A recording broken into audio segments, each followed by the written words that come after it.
পরবর্তী প্রশ্নের দিকে যদি আমরা লক্ষ্য করি তাহলে দেখতে পাই ত্রিভুজ ABC ত্রিভুজে এবির মান 1 দেওয়া আছে, বিসির মান √3 দেওয়া আছে, এ কোণের মান দেওয়া আছে x+y আর সি কোণের মান দেওয়া আছে x-y। এখান থেকে আমাদেরকে প্রথমে প্রশ্নে বলছে এসি এর মান নির্ণয় করো, অর্থাৎ এবির মান দেওয়া আছে, √3 মান দেওয়া আছে, অতিভুজের মান নির্ণয় করতে বলছে। আর এই পরবর্তী প্রশ্নে আছে 10a + 10c এর মান নির্ণয় করো, 10a কোণ আর 10c কোণের মান নির্ণয় করো। পরবর্তী প্রশ্নে আছে x ও y এর মান নির্ণয় করো।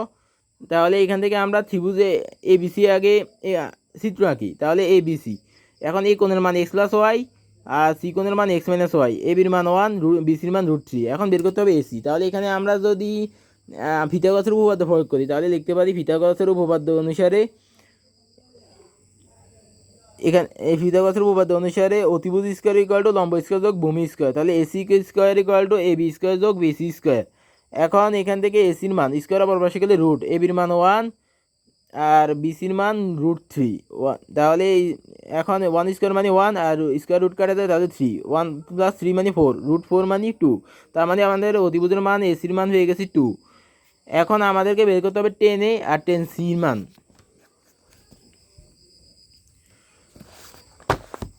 10 এর সূত্র হচ্ছে লম্ব বাই ভূমি। তাহলে লম্ব এখানে এ কোণের ক্ষেত্রে বিসি হবে লম্ব, কারণ এই কোণের বিপরীত রাশি হচ্ছে বিসি। তাহলে কোণের বিপরীত রাশি হয় লম্ব, তাহলে বিসি হবে লম্ব আর বাকিটা এবি হবে ভূমি আর এসি হবে অতিভুজ।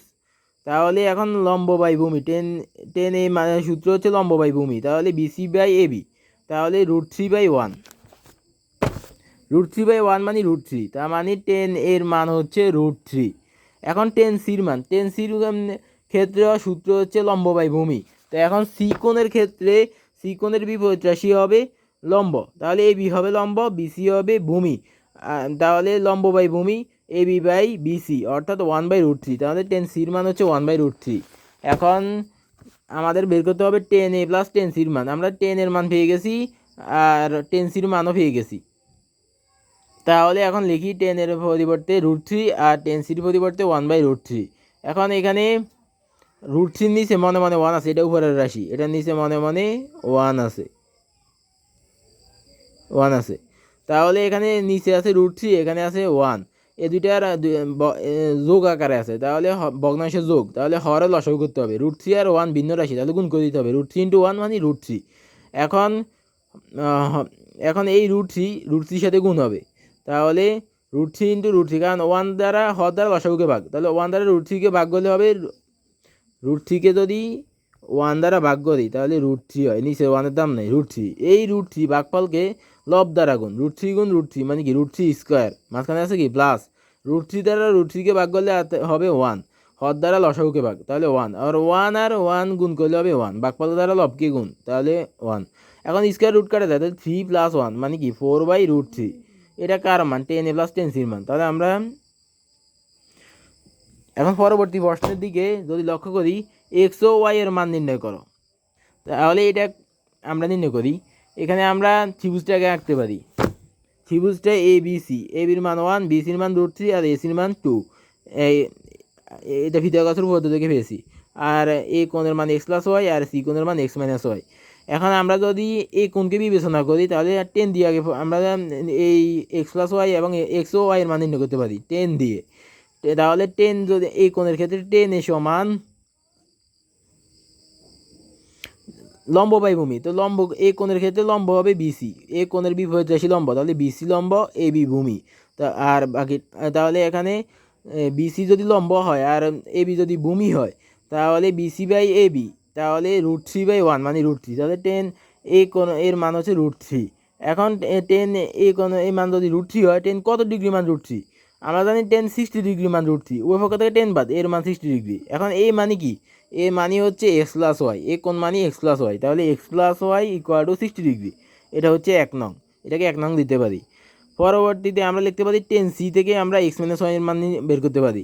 10cর মান সি কোণের ক্ষেত্রে লম্ব হবে, সি কোণের বিপরীত রাশি হবে লম্ব, তাহলে এ বি হবে লম্ব আর ভূমি হবে বিসি, তাহলে লম্ব বাই ভূমি, তাহলে এ বি বাই বিসি, তাহলে 10c মানে এ বি বাই বিসি। এখন এ বির মান 1 আর বিসির মান √3, 1/√3। টেন সি মান হচ্ছে 1/√3। এখন টেন কত ডিগ্রি মান? 1/√3। আমরা জানি টেন 30 ডিগ্রি মান 1/√3। এখন উভয় পক্ষ থেকে টেন বাদ, সি মান হচ্ছে 30 ডিগ্রি। এখন সির মান কত? সির মান হচ্ছে এক্স মাইনাস ওয়াই, তাহলে এক্স মাইনাস ওয়াইয়ের মান হচ্ছে 30 ডিগ্রি। এটাকে দিতে পারি 2 নং। এখন আমাদের এক্স ও ওয়াই এর মান নির্ণয় করতে হবে। তা এক্স ও ওয়াই এর মান নির্ণয় করতে গেলে এখানে এক্স প্লাস ওয়াই, এক্স আর ওয়াই যোগ আকারে আছে, আর এখানে এক্স আর ওয়াই বিয়োগ আকারে আছে। দুইটা সহগ সমান, ওয়াই সহগ আর এক্স এর সহগ সমান উভয় পক্ষে। তাহলে আমাদেরকে যোগ 1 আর 2 যোগ করতে হবে, আর 1 আর 2 বিয়োগ করতে হবে, অর্থাৎ 1 নং সমীকরণ। তাহলে আমরা প্রথমে যোগ করব, তারপরে বিয়োগ করব। তাহলে x plus y equal to 60 degree, আর x minus y equal to 30 degree. যোগ করলে 30 আর 60 যোগ করলে 90 ডিগ্রি, আর এখানে প্লাস ওয়াই মাইনাস ওয়াই কাটা যায়, আর এক্স প্লাস এক্স মানে 2x। তাহলে এখানে 2 এটা এখানে গুণ আকারে আছে, অপর পাশে গেলে ভাগ আকারে চলে যাবে। তাহলে 90 ডিগ্রি বাই 2, 90 ডিগ্রি বাই 2 মানে 45 ডিগ্রি। তাহলে এক্স এর মান 45 ডিগ্রি। আবার 1 বিয়োগ 2, তাহলে এক্স প্লাস ওয়াই মান 30 degree 60 degree, x minus y মান 30 ডিগ্রি। বিয়োগের ক্ষেত্রে নিচে চিহ্ন পরিবর্তন হয়, তাহলে মাইনাস থাকলে প্লাস, প্লাস থাকলে মাইনাস। এখন প্লাস থাকলে মাইনাস, 60 ডিগ্রি থেকে 30 ডিগ্রি বাদলে থাকে 30 ডিগ্রি, আর এখানে প্লাস এক্স মাইনাস এক্স কাটা যায়, প্লাস ওয়াই মানে 2y। তাহলে এখানে 2y এর সাথে গুণ আকারে আছে, অপর পাশে গেলে ভাগ আকারে চলে যাবে, অর্থাৎ 30 ডিগ্রি বাই 2 মানে 15 ডিগ্রি। এখানে ওয়াই এর মান বেশি 15 ডিগ্রি, আর আমরা এক্স এর মান বেশি 45 ডিগ্রি। তাহলে এক্স নির্ণয় মান x comma y equal to 45 degree comma 15 degree. তা আজ এ পর্যন্ত, দেখা হবে পরবর্তী ক্লাসে ইনশাআল্লাহ। আল্লাহ হাফেজ।